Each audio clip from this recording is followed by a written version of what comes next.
परिवारवाद इस देश में नहीं चलेगा। तुष्टीकरण करने से ही आप चुनाव जीतोगे, ये भूल जाओ। बिहार में सत्ता परिवर्तन के जरिए विपक्ष में पहुंची भाजपा इसे अपने लिए आपदा नहीं बल्कि अवसर मानकर चल रही है। यही वजह है कि बीजेपी ने 2024 लोकसभा चुनाव और 2025 के विधानसभा चुनाव की तैयारी अभी से शुरू कर दी है। बीजेपी ने बिहार ऑपरेशन को अमली जामा पहनाने का काम शुरू कर दिया है। संघ के फेवरेट विनोद तावड़े को बिहार प्रभारी और हरीश द्विवेदी को सब प्रभारी बनाकर माइक्रो स्तर पर सांगठनिक फेरबदल करने की शुरुआत बीजेपी केंद्रीय नेतृत्व ने कर दी है। रविवार को मोदी के नए सेनापति विनोद तावड़े प्रभारी बनने के बाद पहली बार पटना पहुंचे। तावड़े की अध्यक्षता में बीजेपी कोर कमेटी की बैठक हुई, जिसमें संगठन को और मजबूत बनाने पर चर्चा हुई। इस बैठक में बिहार बीजेपी अध्यक्ष संजय जायसवाल के साथ तमाम बड़े नेताओं की मौजूदगी रही। विजय कुमार सिन्हा, गिरिराज सिंह, राधा मोहन सिंह, शहनवाज हुसैन, नंद किशोर यादव, अश्विनी चौबे, प्रेम कुमार, सुशील मोदी, रेणु देवी, नवल यादव समेत कई बीजेपी नेता भी बैठक में शामिल हुए। इसमें पहले बिहार प्रभारी विनोद तावड़े और केंद्रीय मंत्री स्मृति ईरानी ने पटना के ज्ञान भवन में मोदी @20 पुस्तक का विमोचन किया। इस दौरान बीजेपी कार्यकर्ताओं ने दोनों नेताओं का जोरदार स्वागत किया। मंच को संबोधित करते हुए दोनों नेताओं ने कहा कि पीएम मोदी के हाथ को मजबूत बनाएंगे। 2024 में फिर देश में मोदी की सरकार बनेगी।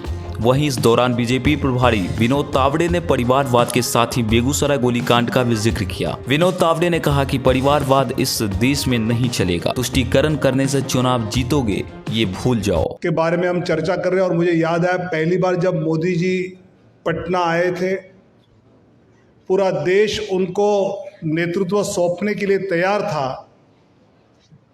आज जैसी निकम्मी सरकार थी और उस सभा में बम ब्लास्ट हुए थे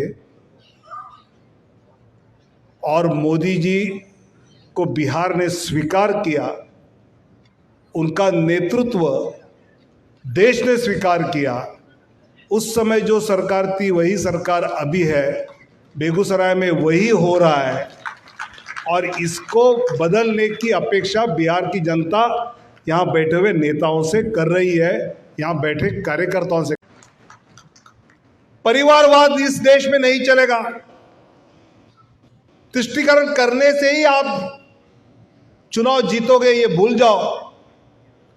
और भ्रष्टाचार विरहित सरकार इस देश की जनता चाहती है, ये मुझे लगता है कि मोदी जी के कार्यकाल ने बहुत स्पष्ट रूप में बता दिया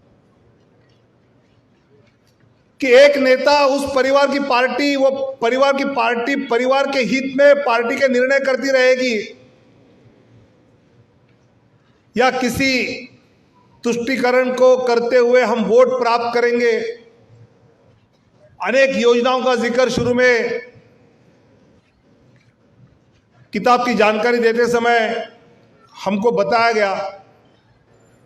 अब उस सभी योजना में जो भारतीय जनता पार्टी कर आरोप करते हैं कि ये इन लोगों के लिए करते हैं, उनके लिए नहीं करते, जो प्रधानमंत्री आवास योजना हो, उज्ज्वला गैस योजना हो या आयुष्मान भारत योजना हो, इन सभी योजना में ये विशिष्ट धर्म का इसलिए इसको निकाल दिया, ये विशिष्ट जाति का इसलिए इसको निकाल दिया, ऐसा एक भी उदाहरण बताएं।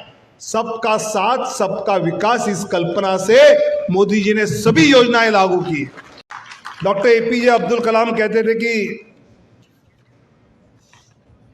सपना देखने के पहले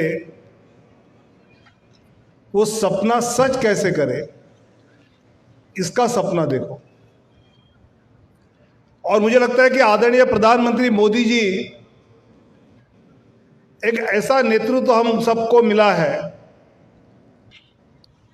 कि जो जानते हैं कि इस देश की सामान्य व्यक्ति की ताकत क्या है और उसकी ताकत शक्ति को पहचानते हुए इस देश को पूरे दुनिया में अग्रसर करने का उनका प्रयास जो शुरू है, पिछले कई सालों से हम जैसे सभी उनके साथ उनके नेतृत्व में काम करने वाले कार्यकर्ता अनुभव कर रहे हैं। मैं तो ये मानता हूं कि आदरणीय मोदी जी ने एक दृष्टि से रीडिफाइनिंग ऑफ पॉलिटिक्स शुरू की है। और ये रीडिफाइनिंग ऑफ पॉलिटिक्स के द्वारा शायद कुछ उन्होंने निकष पार्टी कार्यकर्ताओं को, नेताओं को निर्देशित किए हो, या कुछ ऐसे कदम भी उठाए हो कि गुजरात में मुख्यमंत्री से लेके सभी मंत्री को अभी कहा कि आप पार्टी के काम में लग जाओ और नए विधायकों को मंत्री बनाया। हम जैसे कार्यकर्ताओं को यह संदेश है कि जिंदगी भर जनप्रतिनिधि रहना, मंत्री रहना आवश्यक नहीं। जो काम पार्टी देगी वो पार्टी के लिए हमको काम करना है। ये redefining of politics Modi ji ने शुरू किया।